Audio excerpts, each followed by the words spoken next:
You're watching Weekend at Gabe's and I'm Weekend Gabe. This latest episode was brought to you by the good folks over at the Ghetto Flower. Use our code W@G for an exclusive 15% discount when visiting their site. Tell them I sent you. Now enjoy the show. Our first guest tonight is our first professional athlete to ever appear on the show. That's a Weekend at Gabe's exclusive. That's a Weekend at Gabe's exclusive. Three-time world champion, won a national champion, multiple MVPs, and did I tell you she also did the soundtrack to the documentary Open Field about her and women in the football world. It is a pleasure to introduce Sami Grisafe to the show. How are you? Oh, Damn it! we got no audio. I'm good. How are you doing? Oh, Hey, there we got you it. go. All right. Hey, Nice. we got it. We got there. Good evening. How are you? I'm good, man. I'm good. I'm just, I just actually was a little stressed because I was in traffic just finishing up a shoot. And then I was like, oh, man, I hope I'm going to make it home in time. And I came in, I had a string cheese, and I got some water, and here we are. There you Did go. it. Look, you're ready. We did it. Breakfast of Champions. I love to see it. I just love to see it. String cheese is my lifeblood, man. It's my Dude, lifeblood. I did the exact same thing before I came on the show. String cheese, and here we are, you know? Hit it. Yeah, that's what I'm talking about. All right, really quick. We ran the clip back from the Best Buy security folks using arm checks, using to prevent defense to stop thievery. What were you impressed by the training that the Best Buy security officers got? Yeah, I mean, I did. There was lots of forearm action, which I think is important anytime that you're trying to prevent people from theft, from thieving, from stealing. Yeah. Thieving is what I prefer to say. Forearm is the key to non-thievery, to thievery prevention. Exactly.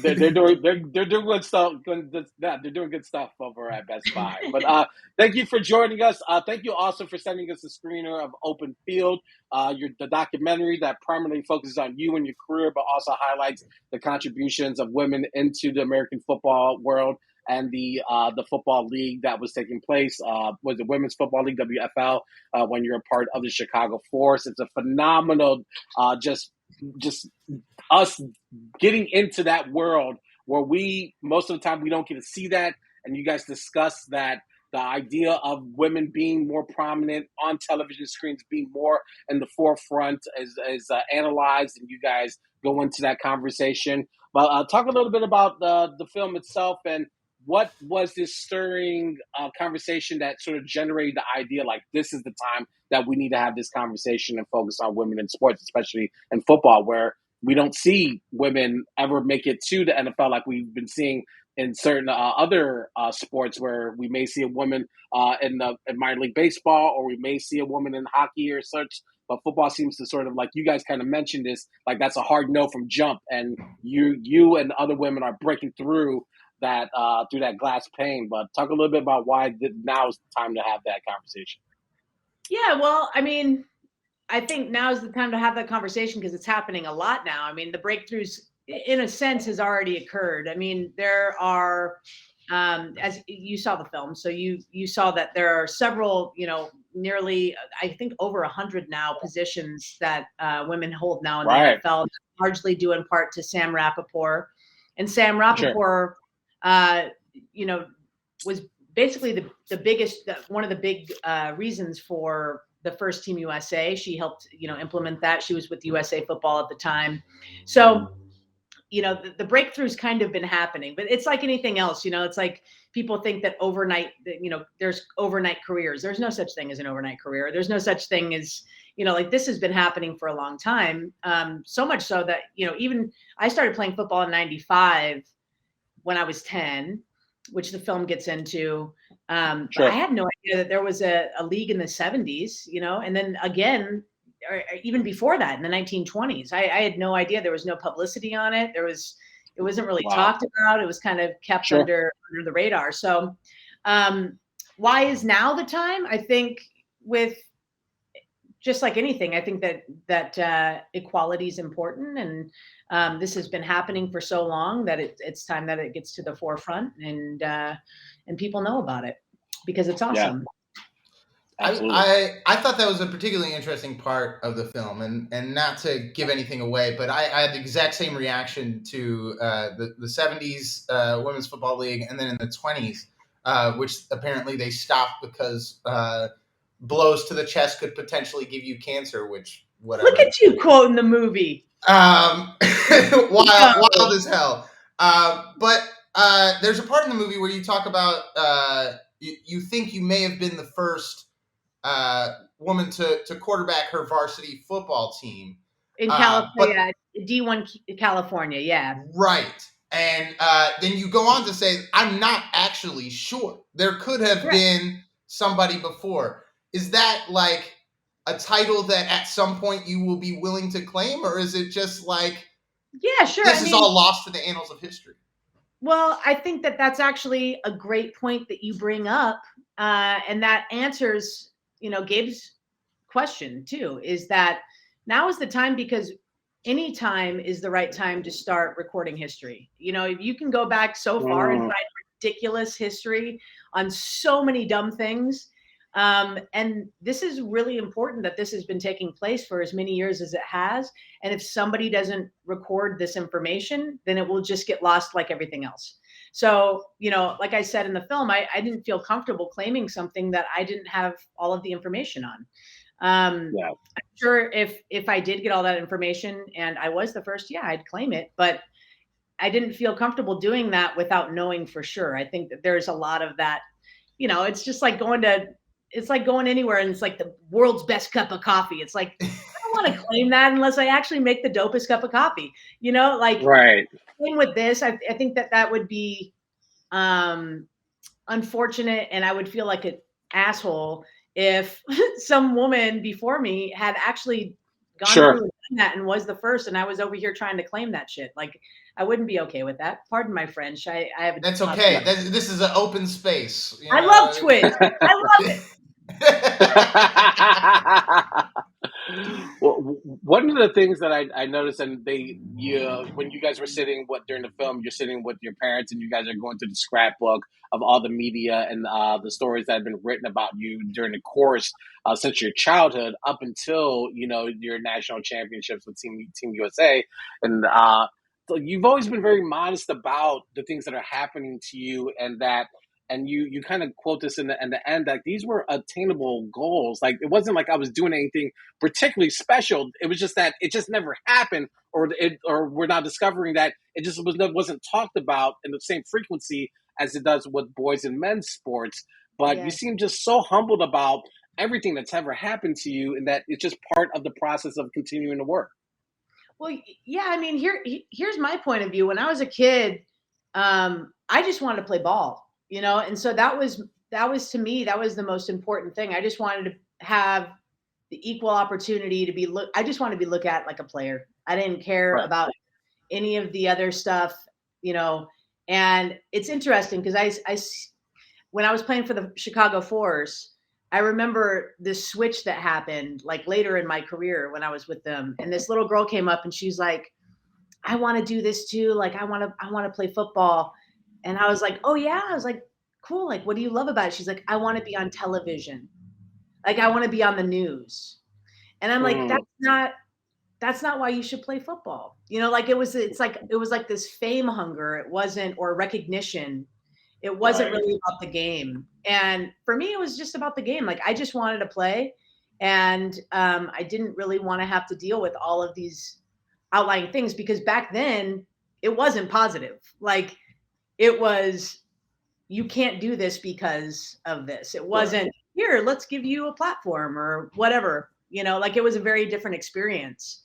So I think that's probably where it comes from, the humble thing. And knowing that, like, it took a lot. I wasn't the only trailblazer in that movie. You know what I mean? Like, no, absolutely. It was the coaches. Like, the coaches were my high school coaches were just as much a trailblazer as I was, because they were dealing with things that my 16-year-old brain couldn't compute, right? Like, they were coaches and administrators and teachers at a public school in Southern California who were probably getting lots of beef from the school board and saying, like, what if this girl gets hurt? It's on you. Like, because they had no frame of reference. There wasn't an internet. They couldn't search or ask questions or read a book about what to do. Couldn't search Sami Grisafe and see that this has been done before. Right. That didn't exist. There wasn't Google. So right. They had to just figure it out. And they, I think, did a pretty good job. And it was hard. They had their trials and tribulations too. But I think that anybody can recognize that they were just as much trailblazers as I was, because they were just trying to navigate the unknown just like I was, Yeah. I want to get back to the coaches. I have two questions here, Gabe, so bear with me. But the first question, we discussed a little bit with our interns in the pre-production meeting, that you have this incredible competitive spirit alongside the humbleness that we've talked about. We see in the movie giving these rah-rah pre-game speeches and all of that stuff. But I found it incredibly interesting, and our interns noticed this as well, that your dad is very much not into sports, very much a music guy. And it seemed that your mom was supportive for sure, but not sort of, football crazy or anything like that. So where does that competitive spirit come from for you? I don't know. I really don't know. My brother's not even really that competitive. He's it's not a big deal. I don't know where it came. I think maybe I grew up in a neighborhood with a bunch of guys, and it was what we did. We played ball, and my best friend, his brother was 3 years older than us, and his best friend would come. And so it just became this thing of we got to beat him at basketball. We got to beat him at football. We got I don't know. It was just kind of in me. And then that was just the tiger was a win, just playing neighborhood ball for whatever it was. I just wanted to play whatever. And then I discovered football, and it was over for me. That to me was the greatest combination of strategy and athleticism and camaraderie. To me, it had everything. Word. And then just to follow up on that, there's a point in the movie where you're going through your old tape, and the quarterbacks keep getting hurt, and you're the second string quarterback. They don't put you in. The third string quarterback then goes out and gets hurt. They still don't put you in, and the coach says something to the effect of, "I just don't have the confidence in you." Mm-hmm. And I'm just wondering, does that replay in your head? Does that even, as you're giving those rah-rah speeches, as you're, putting everything out there on the field, does that little moment stay with you at all? Or is it just that's something that happened in the past? No, that was extremely foundational for me. I would say that has been, I've done talks and stuff. I actually spoke at the Museum of Contemporary Art in Chicago, and that story is so foundational to who I am for a number of reasons. And actually for the film, it was too. When we were doing interviews, that was the first time I'd seen my coaches since I had graduated.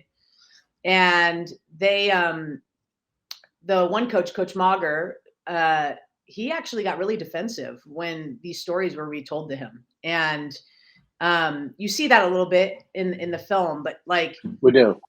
The interviewer, Kathy Kurris, the director, she actually was wait, before you lose it on me, before I have to end this interview, I need you to know what it meant to Sami. And I really do attribute all of my championships to that moment, because it taught me that even when it feels like you're sweeping a dirt floor, you might just be inches away from the end zone.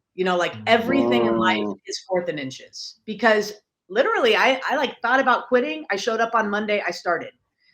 That's 2 days of my entire career playing football that I could have been a very different person had I decided to feel sorry for myself and give it up and be selfish. Yeah.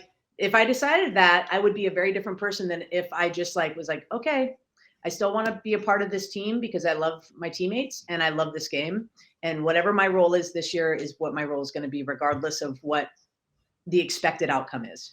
And it ended up being a different outcome. And so when we lost the championship twice, I could have decided to not play anymore, but instead I played the next year and we won, and so it's just been a very foundational moment for me, lesson. Yeah, absolutely.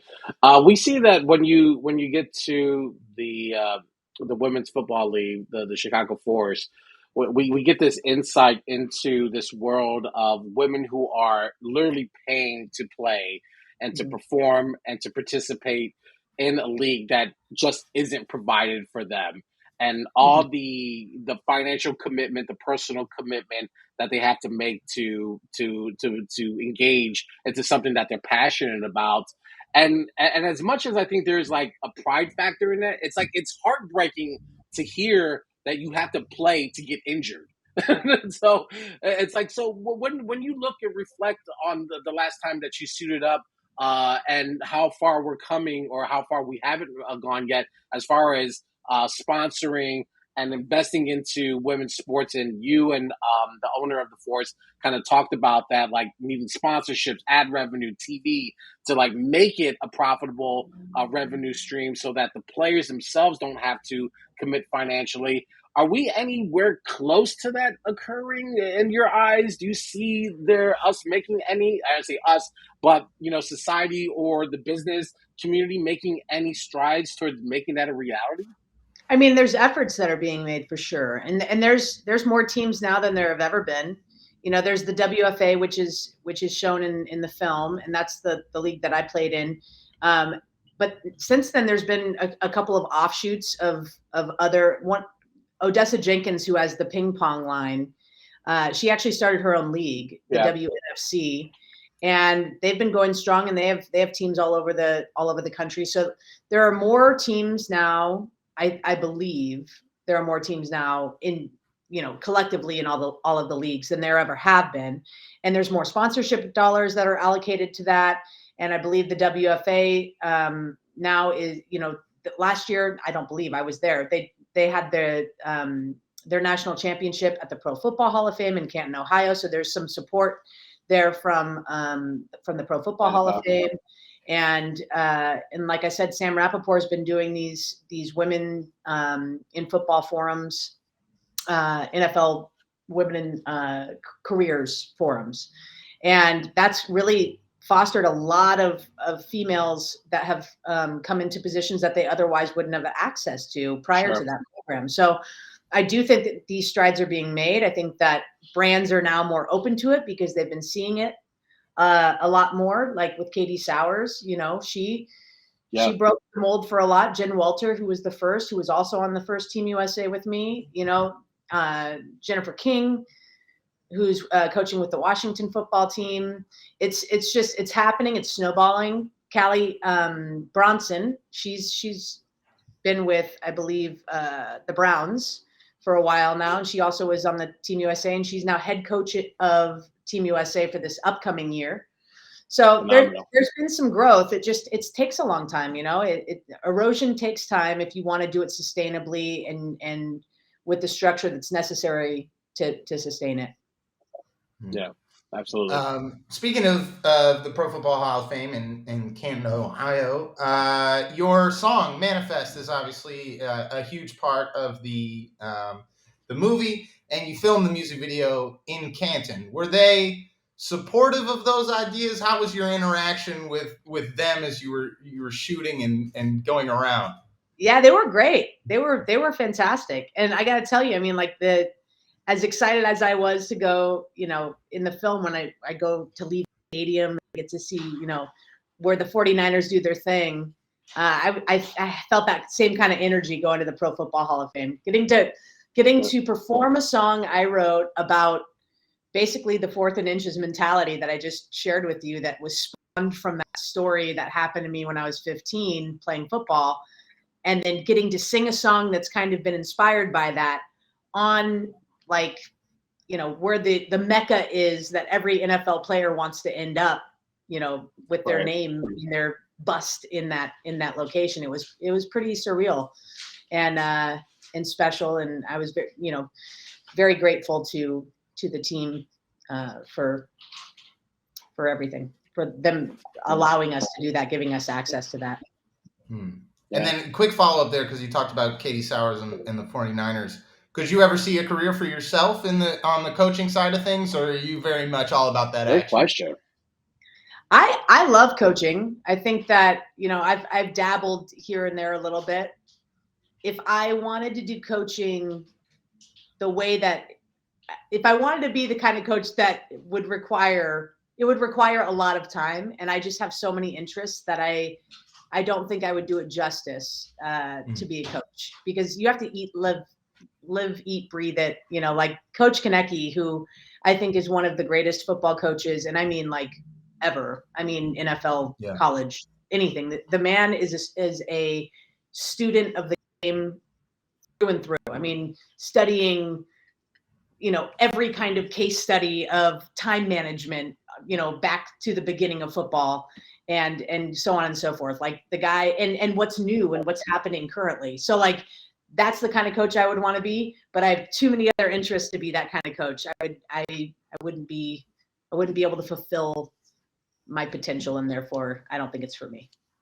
Word. All right. Before we get you out of here, a couple quick questions. You got an acting scholarship to Chicago College of Performing Arts, which is how you landed in Chicago, and that paved the way for your time at the Chicago Force. But you mentioned during the film, this is back when you were a senior, you're like, listen, I got to get a scholarship. This football thing is cool, but, you know, I need to think about what I'm going to do to get to pay for school. And you get into acting, but then you say, like, acting and football are kind of the same.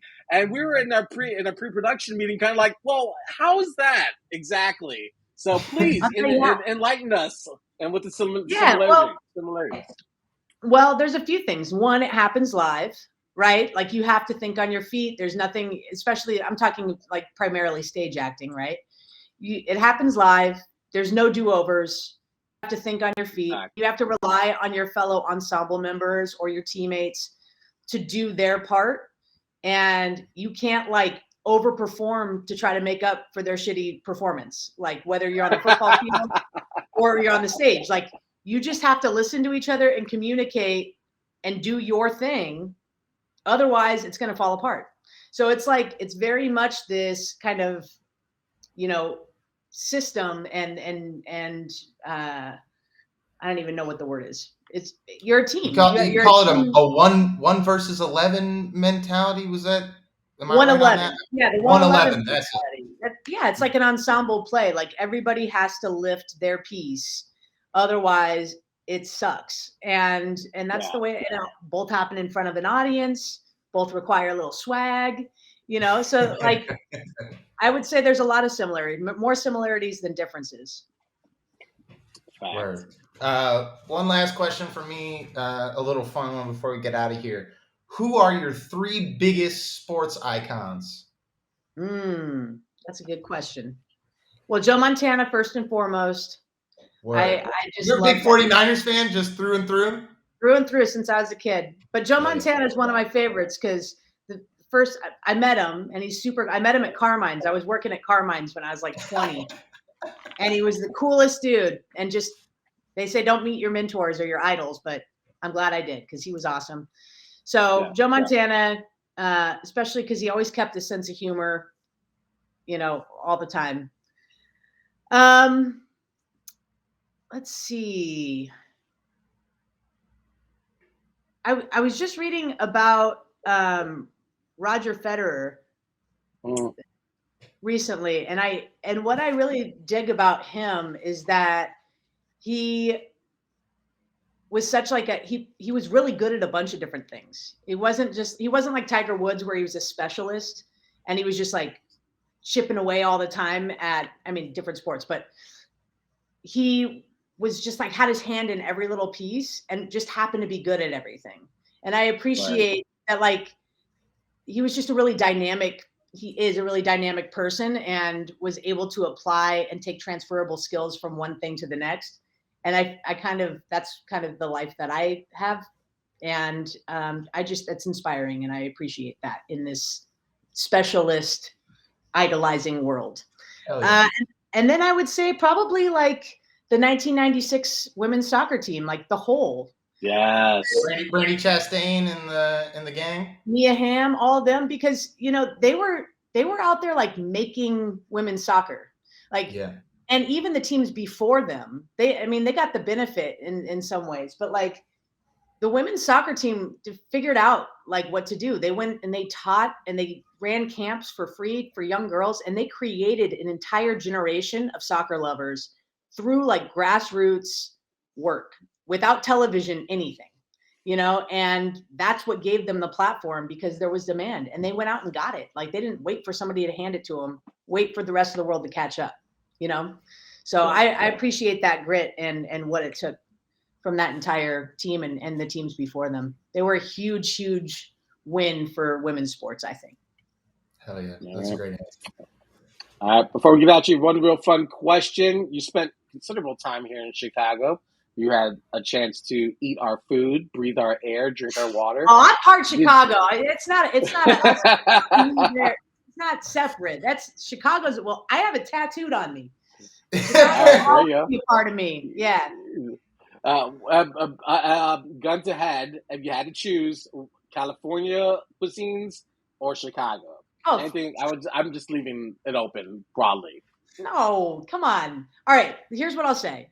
Nobody has better salads than California. You can eat a salad here and it tastes like an adventure. It's wild. Like, produce out here is incredible, and it's incredible year round. But nothing can touch Chicago's cuisine. And there you go. Regularly crave a Chicago hot dog, like on a weekly basis. So nobody can even touch Chicago's cuisine. Listen, next time you're in town, let us know. We'll head over to the Wiener Circle. We're the friends of the show. We'll get you plugged in. Hell yeah. Please and thank you. That's Sami Grisafe. Thank you so much for joining us. Open Field is at select theaters. Can you give us a real quick rundown? What is the story? Is it going to be in all the theaters or select theaters for the moment? What's the future looking like? Because I think everyone needs to see this film. It's not in select theaters. We are going to be at the Berkshire International Film Festival at the beginning of June. There's some exciting news coming. I can't announce it yet, but let's just say that it has to do with a very, very, very big network that has like kind of the control of all things at this point.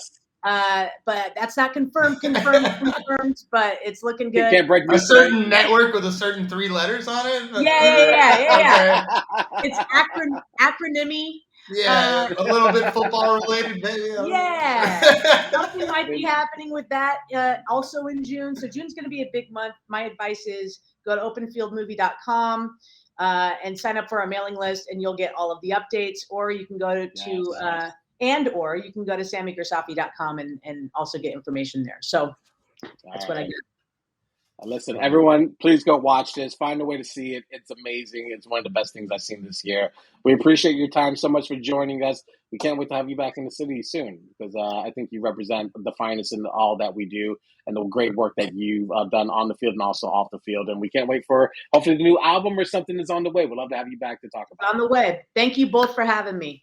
It's been nice talking to you. An honor and a pleasure. Sami Grisafe joining us tonight on Weekend at Gabe's. Listen, not every day you get a world champion. That is our first world champion athlete, and I hope it will not be our last, because that was absolutely fantastic. I could have talked with her for an hour. She's got a million things to talk. I got half a page of questions. I got to maybe 3 of them. So I was hoping that. I was hoping that she said, I ran to like Montana, like, later in life, because I would have flashed my 3 rings against his 4, but actually I got 4. I got national title 2. So my 4 against your 4, which one, has more weight? But she's like, nah, she caught him early, so it's all good. But it's all good. I'm so glad she came on. I'm so glad we got a chance to see the movie. It's really inspiring, and there's so much more work to do with women's sports or sports with women. Thank you for watching the latest episode of Weekend at Games on YouTube, brought to you by the Ghetto Flower. Make sure to also click on the links in the description for more information to our guests and access to exclusive new music from the Ghetto Flower and so much more. Make sure to also like and subscribe to the show, and also continue to share, support, and show love by clicking on any of the links surrounding my head. Thanks for watching.